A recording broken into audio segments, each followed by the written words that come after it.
అందరికీ నమస్కారం.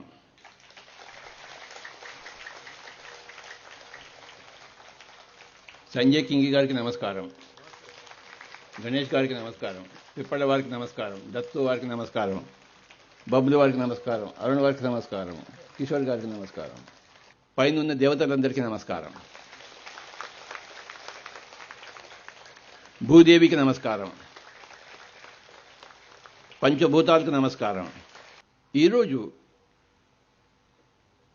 మనం ఏం తెలుసుకుందామంటే మన వ్యవహారం ఎలా ఉండాలో తెలుసుకుందాం. చెప్పండి, ఏంటి ఏమిటి ఏమిటి ఏమిటి ఈ ప్రపంచంలో బతుకుతున్నాం మనం. ప్రపంచంలో ఎవరి గోల వాళ్ళది. అయితే మన గోల ఏమిటి, మన వ్యవహారం ఏమిటి, మన పంథా ఏమిటి, అది ఈరోజు మనం తెలుసుకుందాం. మన పంథా ఏమిటయ్యా అంటే అందరిలో మంచిగా చూస్తాం, చెడు చూడము.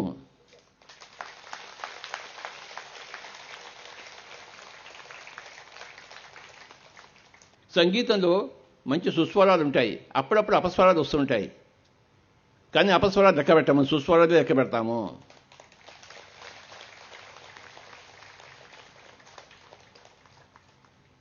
ప్రతి మనిషిలో చెడు ఉంటుంది, మంచి ఉంటుంది.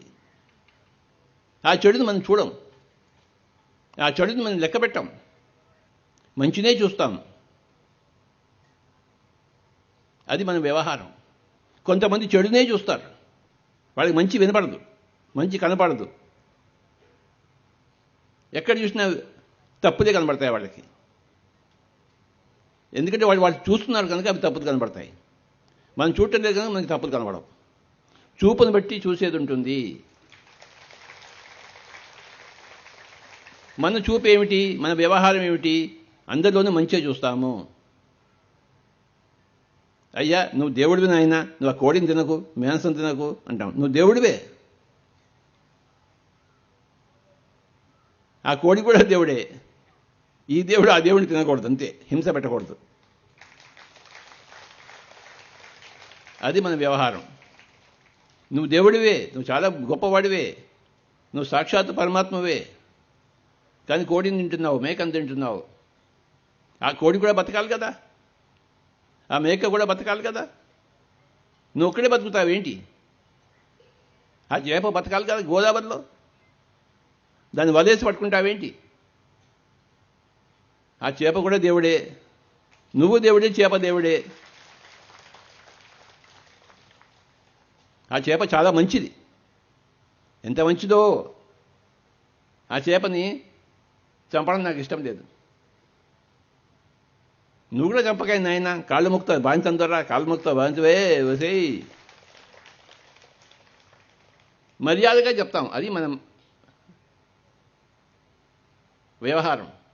ఒకసారి ఏమైందంటే రకరకాల మనుషులు నా దగ్గర కూర్చుంటారు, మీకు తెలుసు. ఒక ఆవిడ వచ్చింది, ఒక 50 ఏళ్ళ ఆవిడే వచ్చి నన్ను బండబుద్ధులు తిడుతోంది.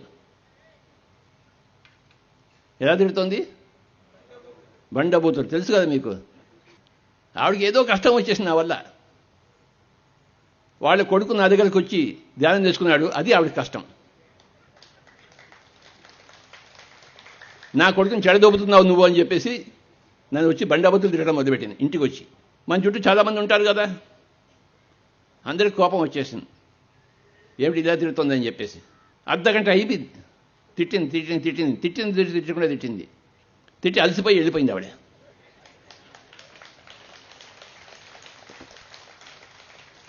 చుట్టుపక్కల ఉన్న వాళ్ళంతా ఏమిటండి స్వామీజీ ఆవిడంత తిడుతుంటే మీద ఊరుకున్నారేంటి,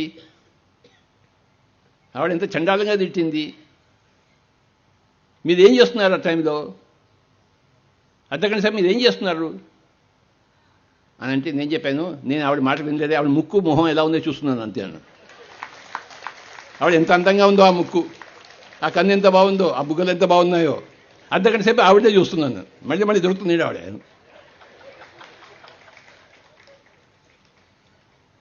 ఆవిడ మాటలు నేను వినలేదు. ఆవిడ చక్కటి ముఖాల విందం చూస్తూ కూర్చున్నాను. నా సమయాన్ని సద్వినియోగం చేసుకున్నాను. ఆవిడ తిడితే నేను వినాలి ఏమిటి? వినవలసిన అవసరం లేదు. ఆవిడ మొహం చూసుకుంటూ కూర్చున్నాను. ఎంత అందమైన మొహం! ఇంకోసారి ఆవిడ వస్తున్నా ముందు వస్తే ఎంత బాగుంటుందో. చక్కగా ఆవిడ కళ్ళు, ఆవిడ ముక్కులు, ఆవిడ బుగ్గలు, ఆవిడ జుట్టు అంతా చూసుకుంటూ కూర్చుంటాను. ఎంత బాగుంటుందో అందం చూస్తుంటే. కనుక నువ్వు ఏది చూస్తున్నావు? ఆ దరిద్రం ఎందుకు వింటావు? అక్కడ అందమైన ముఖం ఉంది, అంతమంది నోరు ఉంది. ఆ నోట్లో చూసే మాటలు వినకు. ఆ నోరు చూడు, ఆ పెదవులు చూడు, ఆ లిప్స్టిక్ చూడు, ఎంత అందంగా ఉందో. ఆవిడ అరగంట సేపు నన్ను తిట్టింది, నేను అరగంట సేపు ఆవిడ మోహన్ చూసి ఎంజాయ్ చేశాను. ఇది నా వ్యవహారము. మీ వ్యవహారం కూడా అలానే ఉండాలి. మీ జీవితాన్ని మీరు వ్యర్థం చేసుకోకూడదు. ఎవరైనా ఉంటే వాళ్ళ మాటలు వినండి, ఎవరు లేకపోతే హాయిగా ధ్యానం చేసుకుందాం, సంగీతం విందాం, లేకపోతే ఆ గోదావరి కట్టేది గోదావరిని చూస్తూ కూర్చుందాం. ఎంత బాగుంటుందో గోదావరి చూస్తుంటే. ఆ ఆకాశంలో మేఘాలు చూసుకుంటూ కూర్చుందాం. పక్కన దరిద్రం ఎందుకు చూడాలి? నేను ఆకాశంలో మేఘాలు చూస్తూ కూర్చుంటాను. ఎంత బాగున్నాయో మేఘాలు. ఆ ఎగిరే పిట్టని చూస్తూ కూర్చుంటాను. ఈ పక్కన ఉన్న పనికి వాళ్ళని మాట్లాడటం వింటాను ఏంటి? నేను వాళ్ళు పనికిరాని మాటలు మాట్లాడుతూ ఉంటారు, నేను పనికొచ్చే పని చేస్తూనే ఉంటాను. వాళ్ళ గోల వాళ్ళది, నా గోల నాది. వాళ్ళ గోలకి నా గోలకి సంబంధమే లేదు. పక్క వాళ్ళ మాటలు బాలేవు, వాళ్ళ మొహం చూస్తూ కూర్చోండి. మొహంలో ఏమైనా తప్పుందా? ఆ ముక్కులో ఏమైనా తప్పుందా? నా ముక్కు బాగుందా? మీ ముక్కు బాగుందా? ఎవరి ముక్కు బాగుంది? చక్కగా అందాలు చూస్తూ జీవించండి. చెత్త మాటలు వింటూ జీవించద్దు. ఎటు చూసినా అందమే ఉంది. అందం ఎక్కడ లేదు చెప్పండి? ఆ పిల్లిలో అందం లేదా? ఆ కుక్కలో అందం లేదా? ఆ పిట్టలో అందం లేదా? ఆ చేపలో అందం లేదా? ఆ కోడిలో అందం లేదా? ఎంత బాగుందో కోడి. ఆ కోడి పెద్ద తల్లి కోడి వెళ్తుంటే పిల్ల కోడలని వెళ్తుంటాయి, జూయి వెళ్తుంటాయి. ఎంత బాగుంటుంది ఆ సీను. ఆ తల్లి కూడా అటు వెళ్తున్నాయి, ఇవన్నీ అటు పరిగెత్తుతాయి. ఆ సీన్ ఎంత బాగుంటుంది చెప్పండి? ఆ తల్లి కూడా చుట్టూ చిన్న చిన్న పిల్లలన్నీ తిరుగుతూ ఉంటాయి. ఎంత బాగుంటుంది ఆ సీను. మన కళ్ళు రెండు చాలు అవి చూడడానికి. ఈ సృష్టిలో ఎంత ఉందో అందాలు చందాలు చూడడానికి. మనం అవి చూడము, అసహ్యమైనది చూస్తాం, అసహ్యమైనది వింటాం, పనికి మాలినవన్నీ ఆలోచిస్తూ కూర్చుంటాం, ఉన్న వర్తమానాన్ని కోల్పోతాం, టైం వేస్ట్ చేస్తుంటారు అందరూ, జీవితాన్ని వేస్ట్ చేస్తుంటారు. ఒక పిల్లిని సరిగ్గా చూడరు, ఒక కుక్కను సరిగ్గా చూడరు. చిన్న పిల్లవాడు అక్కడ ఆడుకుంటుంటాడు, ఎంత బాగుంటుంది ఆడుకుంటుంటే. వాడు ముసుగులో నవ్వుకుంటూ ఉంటాడు.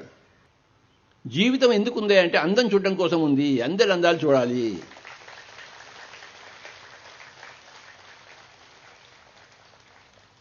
మనం కళా పిపాసి కావాలి.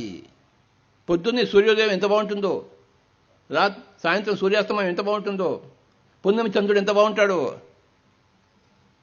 ఆకాశం నక్షత్రాలు ఎంత వెలుగుతూ ఉంటాయో, వాటి గురించి ఎవడు మాట్లాడితే ఆ పక్క వెద ఉన్నాడు చూశాడు, వాడు ఎంతసేపు ఎక్కడ దూడుతున్నాడు, ఎవరింట్లో దూడుతున్నాడు వాడు. అది మనకు కనబడుతుంటుంది. చండాలం అంతా మనకు అది చూస్తుంటాం, మనం దానికోసం చూస్తుంటాం, అదే దొరుకుతుంటుంది. పక్కవాడి వెధవ పని చూసే బదులు ఆకాశంలో నక్షత్రాలు చూడవచ్చు కదా. చక్కగా బిస్మిల్లా కానీ సంగీతం వినొచ్చు కదా కళ్ళు మూసుకుని. మన వ్యవహారం ఎలా ఉంది? ఒక బుద్ధుడు ఎలా వ్యవహరిస్తాడు? ఒక బుద్ధి లేని వాడు ఎలా వ్యవహరిస్తాడు?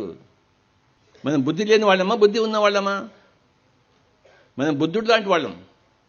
మన వ్యవహారం ఎలా ఉండాలి? గౌతమ బుద్ధుడిలా ఉండాలి.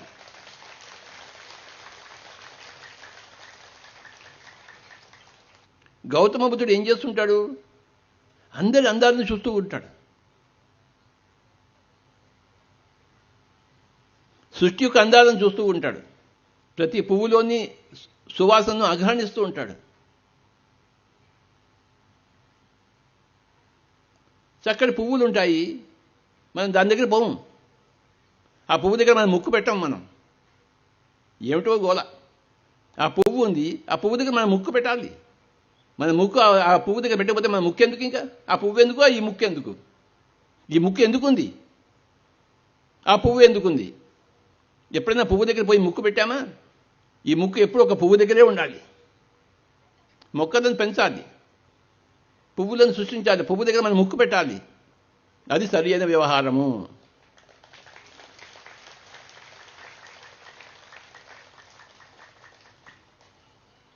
మన ఇంట్లో 24 గంటలు సంగీతం మోగుతూనే ఉండాలి.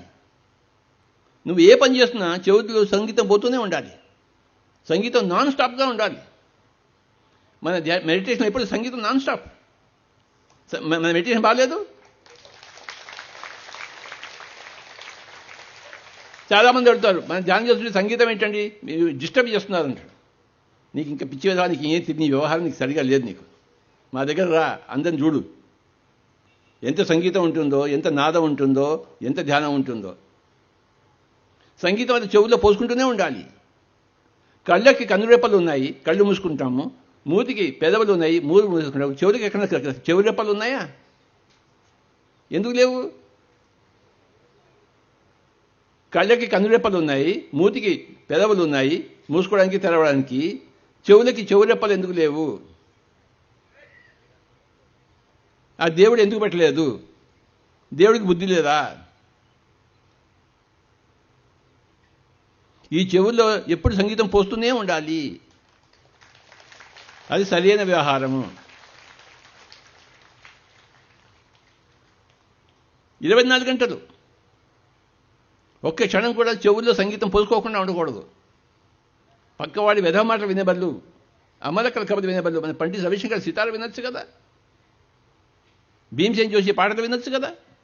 చెవులు చెవులు చెవులు చెవులు చెవులు చెవులు చెవులు చెవులను ఉపయోగించుకోవాలి. 100% 24 గంటలు నా సంగీతం అలా పోస్తూనే ఉండాలి. నోటికి పెదవులు ఉన్నాయి, అప్పుడప్పుడు మూసేసుకుంటూ ఉండాలి. కళ్ళకి కన్నురెప్పలు ఉన్నాయి, అప్పుడప్పుడు కళ్ళు మూసేసుకుంటారు. కానీ చెవులకి పెదవులు లేవు, చెవు రెప్పలు లేవు.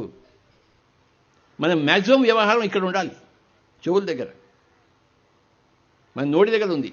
ఊరికి లబలబ కొట్టుకుంటూ ఉంటాం, ఏదో తెలిసినట్టు. పొట్ట పొడిస్తే అక్షరం ముక్క ఉండదు, వాడు ఏదేదో మాట్లాడేస్తుంటాడు. రామచంద్ర, ఈరోజు మనం ఏం తెలుసుకుంటున్నామంటే మన వ్యవహారం ఎలా ఉండాలి మనం తెలుసుకుంటున్నాము. మన వ్యవహారం ఇక్కడ ఉండకూడదు, ఇక్కడ ఎక్కువ ఉండాలి, ఇక్కడ ఎక్కువ ఉండాలి, ఇక్కడ తగ్గించాలి. నోటి మాటలు కట్టిపెట్టబోయి అందరి అనుభవాలు విను. చెవు మనం ఏం చేస్తుంటాం, అందరి అనుభవాలు వింటూనే ఉంటాం. అది మన వ్యవహారము. పొద్దుంచి రాత్రి వరకు మన పిరమిడ్ మెడిటేషన్ ఛానల్ మేము పెట్టుకుని వింటూనే చూస్తూనే ఉంటాము. అది మన వ్యవహారము.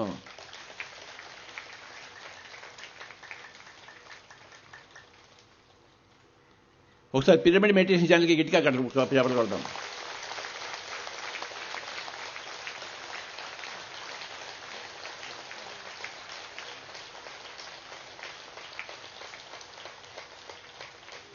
నందా ప్రసాద్ గారికి గట్టిగా చెప్పలు కొడదాం.